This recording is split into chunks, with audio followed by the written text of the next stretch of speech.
آسان ہے، ٹانگ پکڑ کر کھینچنا بہت آسان ہے، کرٹیسائز کرنا دنیا میں سب سے آسان کام ہے، اور وہی 99% لوگ اس دنیا میں کر رہے ہیں. تو مجھے اتنا زبردست موٹیویشن ملا نا تب کہ ہمیں کرٹیسائز تو بہت لوگ کرتے رہیں گے اور قیامت تک ہوتا رہے گا. پھر یہ علماء حضرات سے میں نے سنا، میرے استاد سے بھی میں نے سنا کہ میں اور میرے لیے جو کام کرتے ہیں، میں اور میرے ادارے کے لیے جو کام کرتے ہیں، میں اور میرے این جی او کے لیے جو کام کرتے ہیں، وہ اچھا کام کرتے ہیں لیکن بہت بڑا کام نہیں کرتے ہیں. کام اچھا ہے لیکن بہت بڑا کام نہیں ہے. جب عوام کے لیے ہم جینا شروع کرتے ہیں اور سب کے فائدے کے لیے ہم سوچتے ہیں تو پھر ہم بہت بڑا کام کرتے ہیں. بھلے چھوٹے ادارے میں رہ کر کام کرتے ہیں لیکن بڑا ہم کام کرتے ہیں. کیوں؟ کیونکہ اللہ سبحانہ و تعالیٰ کوالٹی دیکھتا ہے، کوانٹیٹی نہیں دیکھتا ہے کہ ادارہ کتنا بڑا ہے، اس کا انفراسٹرکچر کیسا ہے، اس میں کتنے لوگ کام کرتے ہیں اور کتنے لوگوں کو فائدہ پہنچ رہا ہے. اللہ یہ نہیں دیکھتا ہے، کوالٹی دیکھتا ہے. Allah says the quality not the quantity. یہ بہت بڑا میسج میں آپ لوگ کے علم میں لے آنا چاہتا ہوں. اس دنیا میں 850 کروڑ لوگ جیتے ہیں اور ان 850 کروڑ لوگ میں یہ نمبرات، یہ ہسٹری، یہ سب مولانا حذیفہ صاحب وستانوی یہاں تشریف فرماتے ہیں. آپ کو اللہ نے بڑا غضب کا ذہن دیا ہے، یہ سارے ہسٹری سے واقف ہے. یہ جب بچپن میں 12-15 سال بھی عمر نہیں تھی آپ کی، آپ نے پورے دنیا کی ہسٹری پڑھ لی تھی آپ نے. ماشاءاللہ آپ کے گھر میں نے لائبریری بھی دیکھ رکھا ہے، ایسی خوبصورت لائبریری ہے. کتابوں سے بڑا عشق. میں آپ کے ساتھ میں پورا دیش گھوما ہوں، سفر کیا ہوں، افریقن کے کنٹریز کے جنگلات میں بھی گیا ہوں، یونائٹڈ کنگڈم کے 15 الگ الگ شہروں میں آپ کے ساتھ میرے لیکچرز ہوئے ہیں. یہ بیٹھتے ہوئے، سوتے ہوئے، حتیٰ کہ میرا رب گواہ ہے، مکہ مکرمہ میں حج پر میں آپ کے ساتھ گیا تھا تو ایک ہوٹل میں میرا اور حضرت کا لیکچر تھا. تو ہوٹل، ہم لوگ جس ہوٹل میں تھے اس ہوٹل سے وہ ہوٹل بہت دور تھی، لیکن وہی کلاک ٹاور کے ریڈیس میں وہیں پر تھی. تو وہ اس ہجوم میں بھی ہاتھ میں کتاب لے کر اس ہوٹل تک پڑھتے ہوئے گئے تھے. میں تعجب کیا کہ سارے بندے اتنے حج پر آئے ہیں، کسی کے ہاتھ میں مجھے کتاب نظر نہیں آ رہی ہے. واحد ایک اللہ کا بندہ جس کے ہاتھ میں کتاب تھی، وہاں بھی کتاب کو نہیں چھوڑا آپ نے. کتابوں سے جو دوستی کرتے ہیں ان کو اللہ سبحانہ و تعالیٰ خوب علم سے نوازتا ہے، اور جب اس علم کے ساتھ سینے میں اگر فکر آ جاتی ہے تو پھر وہ گلوبل لیڈر بن جاتا ہے. اور مجھے یقین ہے کہ یہ حضرت انشاءاللہ صرف یہ دیش کے نہیں، یہ گلوبل لیڈر بن کر انسانیت کے پیکر بنیں گے انشاءاللہ. اور کتابوں سے محبت، یہ بات چھڑی ہے تو میں اور ایک بات آپ کے علم میں لے آنا چاہتا ہوں. وپرو کمپنی ہے، ایم این سی ہے، ملٹی نیشنل کمپنی ہے، سب لوگ جانتے ہیں. عظیم پریم جی، یہ ایک بہت ہندوستان کے کامیاب بزنس انٹرپرینرز میں آپ ایک ہیں، آپ کا نام آتا ہے. تو وہ اپنے بیٹر ہیف، اپنے اہلیہ، بیٹر ہیف یعنی شریک حیات کو کہتے ہیں. اگر وہ بیت اللحم بھی ہو، یعنی تر و تازہ موٹی تازی بھی ہے، تب بھی بیٹر ہیف ہی بولنا، بیٹر فل نہیں بولنا. تو وہ بیٹر ہیف کے ساتھ ایک دعوت میں جا رہے تھے، اور وہ دعوت کس نے دی تھی؟ ایک بہت بڑے رئیس اور راجا مہاراجا جو ہوتے ہیں نا، کنگز، وہاں سے دعوت آئی تھی. اور اس دعوت میں ایسا ریڈ کارپٹ ٹریٹمنٹ جسے کہتے ہیں نا، اس سے بہتر شاید کوئی ریڈ کارپٹ ٹریٹمنٹ ہو، ویسا ریڈ کارپٹ ٹریٹمنٹ دیا گیا عظیم پریم جی اور آپ کی اہلیہ کو. اب جب گئے گھر میں کھانا کھانے کے لیے بیٹھے، وہ ڈائننگ ٹیبل جو ہوتا ہے وہ بھی چاندی سے بنا ہوا ہے، برتن سارے سونے سے بنے ہوئے ہیں، اور جو سپونز ہوتے ہیں وہ ڈائمنڈز کے ہیں. جہاں جہاں نظر ڈالی گئی وہاں وہاں سونا چاندی ڈائمنڈ کے علاوہ کچھ نظر نہیں آیا. اور عظیم پریم جی ایسے کالر اٹھا کر اپنے بیوی کی طرف دیکھتے ہوئے اشارہ کرتے ہوئے کہہ رہے ہیں دیکھے کہاں لے آیا, کیسی عزت مل رہی ہے. تو یہاں قاری صاحب نے فرمایا تھا کہ خواتین بھی تشریف فرما ہیں, ان کے لیے میسج دینا چاہتا ہوں میں, کیونکہ بڑا عشق ہوتا ہے عورتوں کو سونے چاندی ڈائمنڈ سے. ہسبینڈ کو چھوڑنے کے لیے بھی تیار ہو جاتے ہیں, اتنی محبت ہوتی ہے نیکلیس سے, اتنی محبت ہوتی ہے ایئر رنگ سے, ایسی حفاظت سے چھپا کر رکھتے ہیں. شادی کا قاضی صاحب جو سرٹیفکیٹ دیتے ہیں قبول ہے قبول ہے قبول ہے والا, وہ گھر میں کہاں ہے نہیں پتا, لیکن نیکلیس کہاں ہے یہ بالکل پتا ہے اور بالکل لاک کر کے رکھا جاتا ہے, اتنی محبت ہوتی ہے. اور وہ خاتون عظیم پریم جی کی جو اہلیہ ہے وہ کہتی ہے کہ کس غریب انسان کے گھر لے آئے ہو آپ مجھے, اور گھر کیسا ہے جہاں جہاں نظر ڈالی وہاں سونا چاندی ڈائمنڈ, اس کے علاوہ کچھ نہیں ہے. اور تھوڑا دل جیتنے کے لیے دکھانے کے لیے ہیروئزم, حضرت پوچھتے ہیں اپنے بیوی کو دیکھے کہاں لے آیا, کیسا آنر مل رہا ہے آپ کو, اور وہ کہتی ہے کہ کس فقیر کے گھر لے آئے ہو آپ مجھے. یہاں ایک پیپر کا ٹکڑا بھی نظر نہیں آتا ہے مجھے, کتاب تو دور کی بات ہے. وہ گھر گھر نہیں جس گھر میں کتاب نہیں ہے, وہ گھر گھر نہیں جس گھر میں کتاب نہیں ہے. آج ہم لوگ کتابوں سے دور اور موبائل فون سے قریب ہو چکے ہیں, اور ایک اچھی چیز دیکھنے کی چکر میں 99 غلط چیزیں دیکھ کر گناہ میں ملوث ہو جاتے ہیں اور گناہ میں نام درج کروا لیتے ہیں. اور یہ اچھے اچھے حضرات اس گناہ میں ملوث ہیں. ایک اچھی چیز کی تلاش میں 99 گندے چیزیں دیکھ لیتے ہیں. تو یہ اتنا بڑا فتنہ ہے, اس سے بچنا بہت بڑی ذمہ داری آج ہم سب پر ہے. تو یہ کتابوں سے قریب ہونا, کتابوں سے عشق ہو جانا, پھر انشاءاللہ آپ کو اللہ وہ علم سے نوازے گا, اور اگر فکر سینے میں لے کر چلو گے تو پھر اللہ سبحانہ و تعالیٰ آپ کو لیڈرشپ سے بھی نوازے گا. اور اس دنیا میں سب سے پہلا جو گناہ ہوا ہے, اس بات کو بتانے سے پہلے میں آپ کے علم میں پہلے یہ بات واضح کر دوں کہ یہ جو دنیا جس میں ہم لوگ جی رہے ہیں, یہ اللہ اس دنیا کو کیا کہا, یہ دھوکے کا گھر ہے. یہاں دھوکا ہی دھوکا ہے.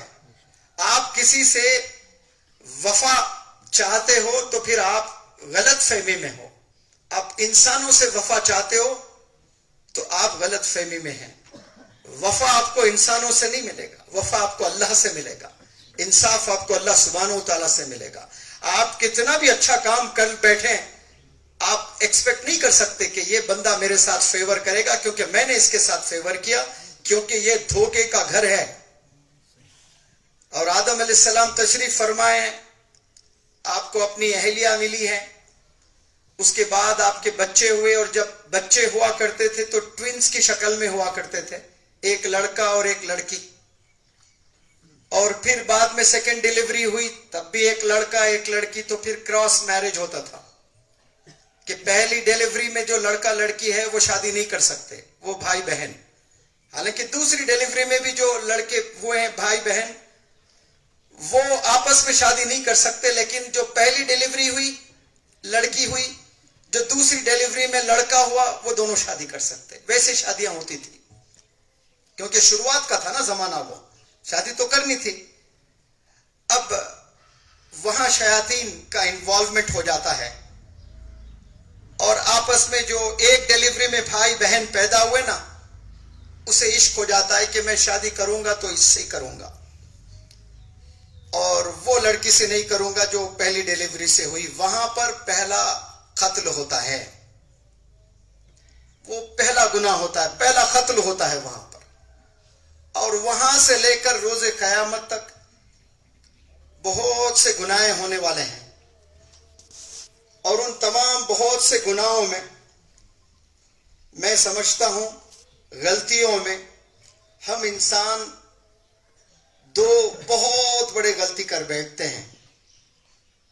پہلی جو غلطی ہے وہ ہم نے خدا کو نہیں پہچانا. اللہ ایک ہے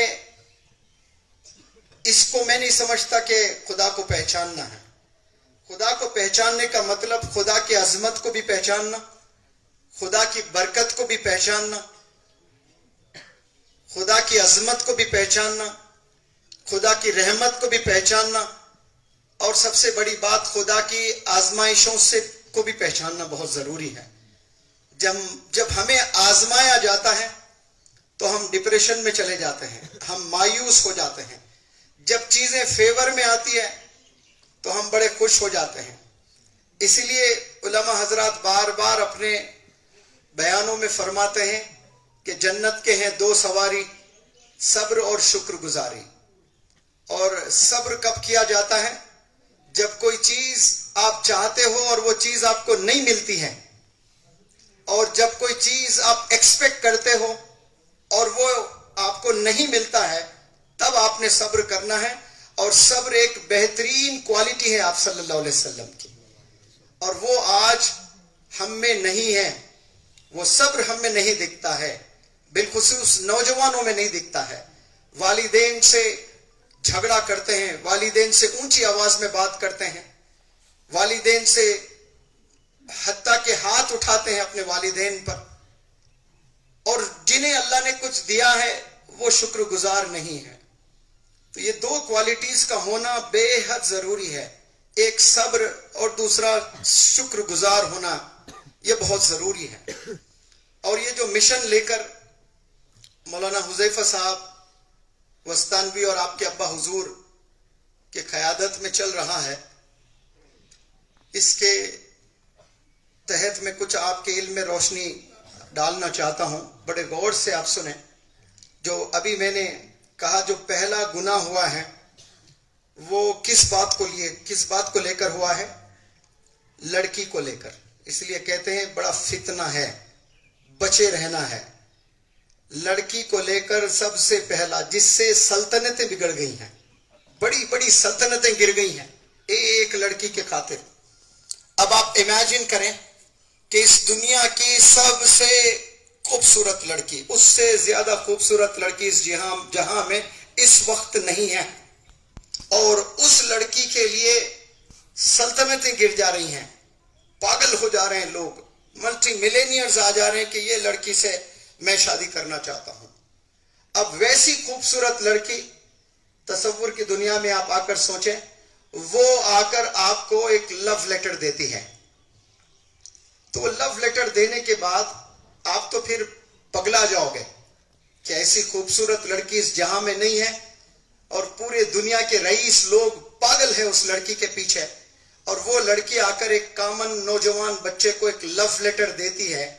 اور وہ جب لو لیٹر کھولتا ہے تو عجیب زبان میں لکھا ہوا ہے, تو وہ عجیب زبان میں لکھا ہوا ہے, اسے پڑھنا نہیں آتا ہے.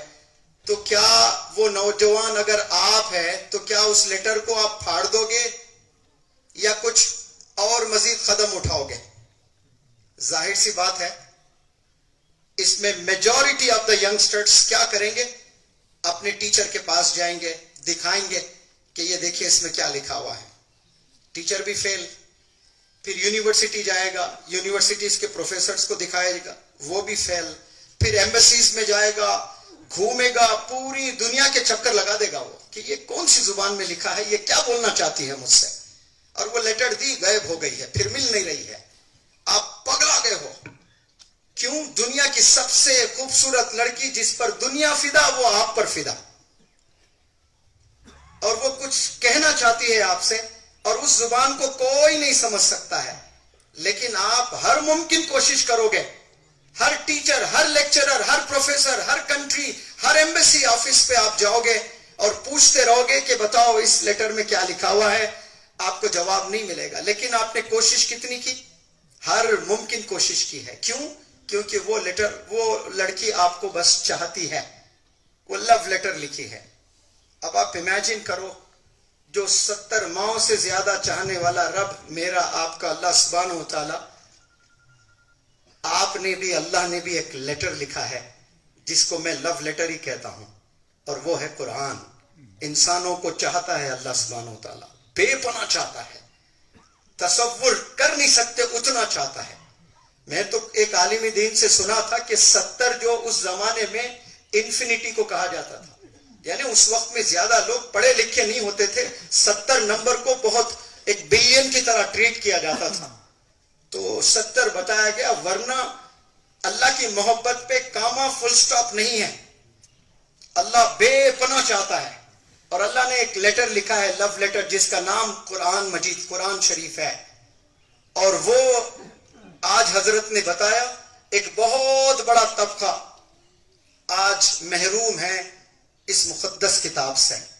اس کتاب میں کیا لکھا ہے یہ بالکل بھی نہیں پتا ہے. He is rather majority of the millions of youngsters today are unaware of the message sent by Allah subhanahu wa ta'ala. اور یہ ہم کو کتنا چاہتا ہے, ماں سے بھی زیادہ, 70 گنا زیادہ. اور یہ جو 70 گنا جو زیادہ ہے نا, جو اللہ علماء کے حضرات کے ذریعے سے ہم نے سن رکھا ہے, یہ صرف ایک ماں بیٹے کو چاہنے کی محبت نہیں ہے. یہ جو پرندے ہزاروں میلز سے آ کر مائگریٹ ہوتے ہیں صرف ڈیلیوری دینے کے لیے, انڈے دینے کے لیے, تاکہ اس کے بچے بچ جائیں. اور پھر کئی ایسے مائیں ہیں جو بچوں کو جنم دے کر امیڈیٹ موت ہو جاتی ہے ان کی, لیکن ہزاروں میلز ٹریول کر کے وہ آتے ہیں اور جنم دیتے ہیں اور مر جاتے ہیں. اتنی محبت ہوتی ہے. ایک بکری ہے, کبھی شیر سے لڑ سکتی ہے بکری؟ کبھی نہیں لڑ سکتی ہے. لیکن اگر بکری کے چھوٹے چھوٹے بچے ہیں اور شیر اٹیک کرنے آتا ہے, وہ بکری میں وہ جرت بھی پیدا ہو جاتی ہے, اور وہ بکری لڑتی ہے شیر سے اپنے بچوں کو بچانے کے لیے. یہ جگر, یہ کریج اس بکری میں کیسے آتا ہے؟ اپنے بچوں کو محبت کی وجہ سے. ان کو جو محبت ہے نا, ماؤں کے دلوں میں اللہ نے جو محبت ڈالا وہ بھی آتا ہے وہ 70% میں. اور اللہ اتنا چاہتا ہے. اور ایک لیٹر اللہ نے, ایک میسج اللہ نے آپ صلی اللہ علیہ وسلم کے ذریعے سے مجھے, ہمیں اور پوری کائنات میں آنے والے تمام مینکائنڈ انسانوں کے لیے یہ میسج دیا گیا. اور majority of the Muslims are unaware of it. اب قرآن تو ایک پڑھنا ایک بڑا ٹاسک ہے, بہت محنت کرنا ہے, لیکن کتنے ایسے ینگسٹرز ہیں جو اپنے باپ کے جنازے کی نماز پڑھ تو لیتے ہیں, لیکن دوران نماز کیا دعا پڑھنا ہے اس بیٹے کو نہیں پتا ہے. آج والدین نے بچوں کو ڈاکٹر بھی بنا دیا, انجینئر بھی بنا دیا, سائنٹسٹ بھی بنا دیا, اور کہاں کہاں ہم نے اپنے بچوں کو بھیج دیا. ناسا میں بھی بہت سے مسلمان بچے کام کر رہے ہیں.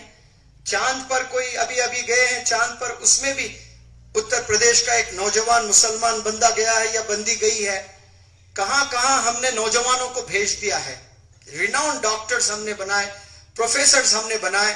میں پورے ذمہ داری سے کہتا ہوں اس اسٹیج سے کہ لاکھوں لاکھوں لاکھوں لاکھوں نوجوان مسلمان جو بچے آج اس دنیا میں جی رہے ہیں, ان کے والد کا اس وقت میں اگر انتقال ہو جائے تو جنازے کی نماز میں وہ دعا بھی نہیں پڑھ سکتے. میں جب ورکشاپس کنڈکٹ کرتا ہوں اور جب بچے ٹریننگ لینے آتے ہیں, انہیں پوچھا جاتا ہے تو بالکل نہیں پتا ہوتا ہے. کئی ایسے بچیاں ہیں برقع پہن کر, گلوز پہن کر, ان کے آئی بالز کے علاوہ اور کچھ نظر نہیں آتا ہے, اور وہ بیٹھے ہیں کلاس روم میں, اور ان سے پوچھا جاتا ہے کہ دعائے قنوت پڑھیں, تو وہ کیا ہے سر پوچھتی ہیں لڑکیاں, آپ نے کبھی زندگی میں وتر کی نماز پڑھی ہے؟ نہیں سر, وتر کی کبھی زندگی میں نے نہیں پڑھی ہے. اور آپ نے برقع تو پہنا دیا ہے, ہاتھ میں گلوز بھی پہنایا ہے, آپ نے 4 دیواریوں میں آپ نے بندش کر دیا ہے اپنی بیٹی کو, لیکن اسلام آپ نے نہیں سکھایا, دین آپ نے نہیں سکھایا, قرآن آپ نے نہیں سکھایا, نماز آپ نے نہیں سکھایا.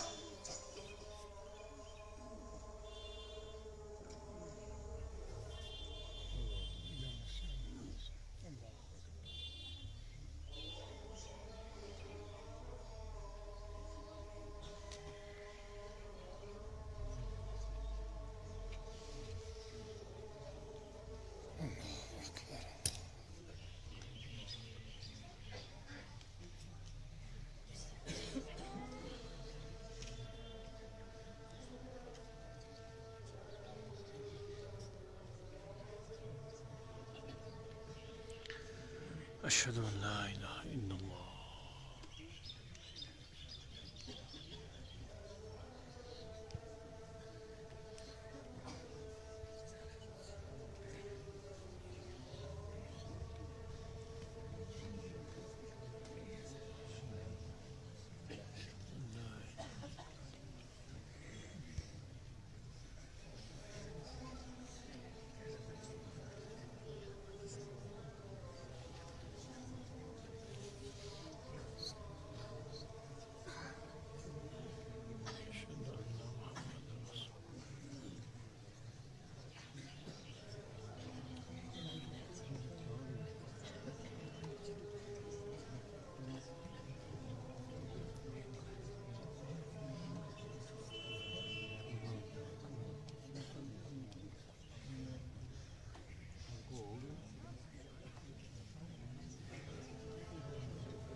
حي على الصلاة.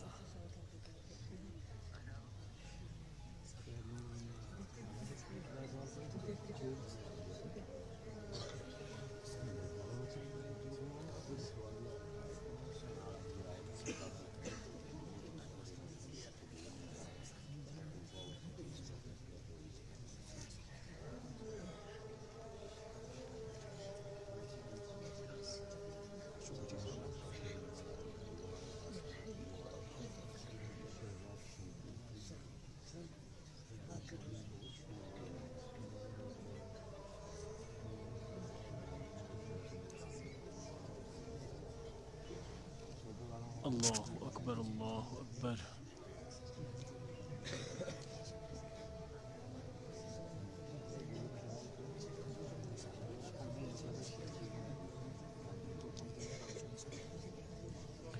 اللهم رب هذه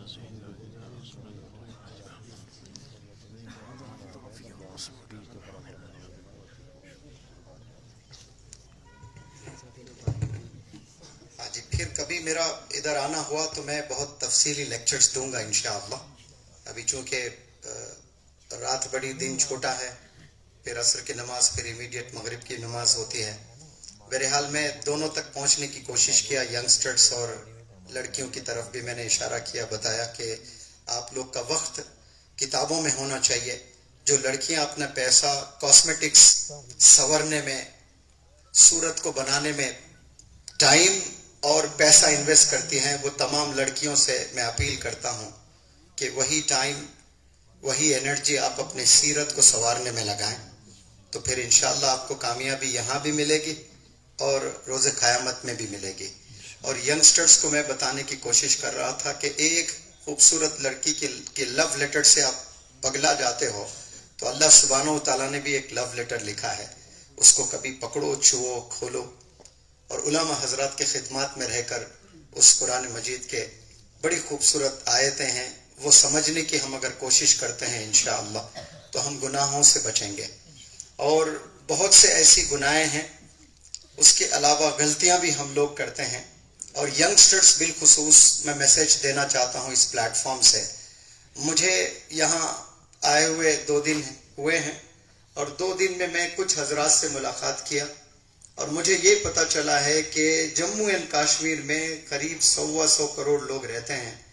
اور مولانا حذیفہ صاحب کے علم میں بھی لے آنا چاہتا ہوں، ان 100 کروڑ میں 13 لاکھ نوجوان بچے ڈرگز میں ملوث ہیں.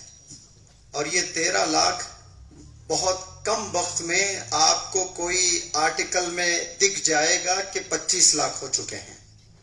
یہ ذمہ داری پیرنٹس کی بھی ہے، ٹیچرز کی بھی ہے، سکولز کے مینجمنٹ کی بھی ہے، اور مدارس کے ذمہ داران کی بھی ہے، علماء حضرات کی بھی ہے، اور جمعے کے جو خطیب ہے ان کی بھی ہے، اور ایک بہت بڑی ذمہ داری این جی اوز کی بھی ہے، اور اس سے بڑی ذمہ داری گورنمنٹ افیشلز کی ہے. ایز اے ٹیم ہم لوگ مل کر اس مہم پر اس میں کام نہیں کرتے ہیں تو ایک بہت بڑا طبقہ نکما ہونے والا ہے، اور وہی طبقہ نکما نہیں ہوگا، اس سے آنے والی جنریشنز نکما ہونے والی ہے، جنریشنز آفٹر جنریشنز، کیونکہ ان کے لیے کوئی رول ماڈل نہیں ہوگا۔ یہ بہت بڑا نقصان ہونے والا ہے۔ بلڈ پریشر بڑھ جائے تو کوئی دوا دیں تو بلڈ پریشر نارمل ہو جائے گا، ڈائبٹیز ایک بیماری ہے، دوا دیں تو گلوکوز لیول بالکل نارمل کیا جاتا ہے۔ حتیٰ کہ جو خطرناک بیماری اس دنیا میں کینسر ہے، وہ کیمو تھراپی کے ذریعے سے لاکھوں لوگوں کا علاج ہوا ہے، لیکن جو ڈرگز میں انوالو ہوتے ہیں اور اڈکٹ ہو جاتے ہیں اور لمبے عرصے سے اڈکٹڈ ہے، ان کی جو منزل ہے، ان کا جو ڈیسٹینیشن ہے وہ ڈپریشن ہے، اور ڈپریشن کی کوئی دوا نہیں ہے۔ کینسر کی دوا ہے، ڈائبٹیز کی دوا ہے، بلڈ پریشر کی دوا ہے، اور مزید بیماریوں کی دوا ملے گی، لیکن ڈپریشن کی آج تک کسی نے دوا نہیں بنائی۔ اگر یہاں ڈاکٹرز ہیں تو وہ بھی میرے اس بات سے اتفاق رکھتے ہیں، وہ نیند کے گولیاں دے کر بس سلا دیتے ہیں۔ ایسے کئی نوجوان MBBS ڈاکٹرز بننے ہی والے تھے، 4th ایئر میں کے اسٹوڈنٹس ڈپریشن میں جا کر ڈاکٹرز نے ایسی دوائیں دی، لڑکی ایسی سند اور کند ہو گئی ہے کہ وہ سیدھے کھڑے بھی نہیں ہو سکتی ہے، بات بھی نہیں کر پا رہی ہے۔ کیوں؟ صرف اس کو بلینگ کی گئی ہے، یعنی اس کو ڈیگریڈ کیا گیا۔ پڑھے لکھے بڑے امیر کالج میں اس کو اپنے اچھے نمبرات کی وجہ سے رینک ملا، اور یہ غریب تھی، تو سارے امیر بچے بچیاں مل کر اس کو ٹیز کرتے تھے، اس کو کرٹیسائز کرتے تھے، اس کو نیچا دکھاتے تھے، وہ ڈپریشن میں چلے گئی۔ یہاں تو ڈرگز میں انوالو ہو کر ڈپریشن میں جو نوجوان بچے جا رہے ہیں، وہ بچوں سے اپیل کرتا ہوں کہ اس کا کوئی علاج نہیں ہے، یہ لا علاج بیماری، آپ کو کوئی علاج نہیں۔ آپ شادی کرو گے 25 سال میں جا کر، بیوی ہوگی، بچے ہوں گے، بیوی کے ساتھ دھوکا ہوگا، بچوں کو کوئی خوشی نہیں دے سکتے، آپ بچوں کو اچھی تعلیم نہیں دے سکتے۔ بیوی جو خوشیاں، جو ارمان لے کر آپ سے شادی کرے گی، اور وہ بیوی کو بھی دھوکا ہوگا۔ صرف آپ کی بیوی، آپ کے بچے اگر ہوتے دھوکے میں، چلو چل جاتا، ایک گھر تباہ ہو گیا، لیکن آنے والی آپ کی نسلیں پر اس کا امپیکٹ ہونے والا ہے۔ تو میں اس پلیٹ فارم سے اپیل کرتا ہوں، یہ ایسی خطرناک بیماری، یہ پورے دیش میں جہاں جہاں جاتا ہوں وہاں نوجوانوں کو یہ میں دیکھ رہا ہوں۔ میرے ورکشاپ میں اگر 200 بچے آتے ہیں تو منیمم 10 بچے کہہ رہا ہوں میں بڑی ذمہ داری سے، وہ ڈرگز میں انوالوڈ ہے۔ یہ آج علماء حضرات کا بھی بہت بڑا رول ہونا چاہیے اس میں، پورے دیش اور دنیا میں نوجوان بچوں کو، ان کے صلاحیتوں کو، پتہ نہیں یہ کس کی سازشیں ہیں، یہ ڈرگز دے کر نوجوان طبقے کو نکما بنا کر، اور کچھ ہی لوگ کرسی پہ پر بیٹھ کر حکومت کرنا چاہتے ہیں دنیا میں۔ کچھ ایسے تنظیمیں ہیں جو ایک بڑے طبقے کو لیبر بنانا چاہتے ہیں، اور یہ جو انگریزی تعلیم آئی ہے، برٹش نے جو لے آیا ہے، وہ لیبر بنانے کے لیے لے آیا ہے، وہ اسکلفل بنانے کے لیے نہیں لے آیا ہے۔ لہٰذا نئے اداروں کی ضرورت ہے، نئے چیلنجز ہمارے پاس میں ہیں۔ اس وقت میں اداروں کی ضرورت تھی، علماء حضرات نے خوب اپنے محنتوں سے ادارے قائم کیے، جس کی وجہ سے ماشاءاللہ ہمارے سینوں میں قرآن آیا ہے۔ اب نیا چیلنج ہے، اور نئے چیلنجز کو سمجھتے ہوئے ہم نے نئے قدم بنانے ہیں، نئے قدم آگے بڑھانے ہیں، اور اس میں میں سمجھتا ہوں آپ کے والد محترم مولانا غلام صاحب وستانوی، آپ اس دیش کے ہی نہیں، پہلے میں دیش کے کہا کرتا تھا، اس دیش کے پہلے عالمی دین ہیں جو میڈیکل کالج قائم کیے ہیں۔ 200-300 کروڑ کا خرچہ آتا ہے، آسان نہیں ہوتا ہے، لیکن اب میں سمجھتا ہوں کہ دیش نہیں بلکہ اس پورے ایشیا میں، اور ایشیا نہیں پورے ورلڈ میں، یہ پہلے عالم دین ہو سکتے ہیں جہاں تک میرا علم ہے، جو میڈیکل کالج قائم کیے ہیں ماشاءاللہ، اور ایک نہیں 5 میڈیکل کالجز کیے ہیں، اور D.Ed, B.Ed, M.Ed کالجز چلاتے ہیں۔ کون؟ عالم دین۔ بی فارم ایم فارم چلاتے ہیں، کون؟ عالم دین۔ پھر پورے دیش میں سب سے بڑا مدرسہ، سب سے زیادہ طالب علم کہاں ہیں؟ آپ کے مدرسے میں ہیں۔ کون ہے عالم دین جو ماڈرن ایجوکیشن کو لے کر چل رہے ہیں؟ آپ کے ابا حضور۔ عقل کنواں کبھی جانا ہوتا ہے، جنگل ہے، کچھ نہیں ہے جنگل کے علاوہ. سڑک کے اس پار سارے ماڈرن ایجوکیشن انسٹیٹیوٹس اور سڑک کے اس پار سارے مدارس اور سارے بہترین مدرسے کے انسٹیٹیوٹس ہیں. تو آج نئے قدم اٹھانے ہیں اور نئے چیلنجز ہیں. اس پلیٹ فارم سے میں سارے سننے والے دیکھنے والے سوشل میڈیا پر بھی اپیل کرتا ہوں، نئے اداروں کی ضرورت ہے. انشاءاللہ پھر وقت ملے میں یہاں آؤں گا اور لیکچرز دوں گا. جتنے بھی حضرات یہاں سننے آئے ہیں ان کا تہہ دل سے شکریہ ادا کرتا ہوں. السلام علیکم. عصر کے نماز کا وقت بالکل قریب ہو چکا ہے اور کوئی آئے بتائیں کہ یہ لوگ کا نماز کا انتظام کہاں ہوگا. جزاکم اللہ. تشریف رکھیں، دعا ہوگی. دعا سے پہلے جو ہمارے مساہمین حضرات اور ان کے سرپرست ہیں وہ ایک اعلان سن لیں کہ دعا کے بعد فوراً جو ہے ہمارے احباب اور ساتھی جو جامعہ سے تشریف لائے ہیں وہ یہی اسٹیج پر بیٹھیں گے اور آپ کی جو عمومی انعامات ہیں، شہادت شرکت ہیں اور آنے جانے کا کرایہ وغیرہ جو بھی نظام ہے وہ یہیں سے انشاءاللہ تعالی یہ دعا کے فوراً بعد تقسیم کیا جائے گا. آپ تمام حضرات یہیں پر اسٹیج کے قریب آ جائیں اور جن بچوں کے نمبرات آئے ہیں وہ چلے نہ جائیں. وہ یہاں ہمارے قاری ساجد صاحب سے مل کر کے اپنے کپڑوں کا ناپ دے دیں تاکہ کل ہند مسابقے میں جب وہ شریک ہوں گے تو وہاں انشاءاللہ ان کے لیے سارے انتظامات رہیں گے. اب ہم بڑے ہی احترام کے ساتھ حضرت مولانا حذیفہ صاحب سے درخواست کرتے ہیں کہ دعا فرمائیں اور دعا پر مجلس کا اختتام فرمائیں.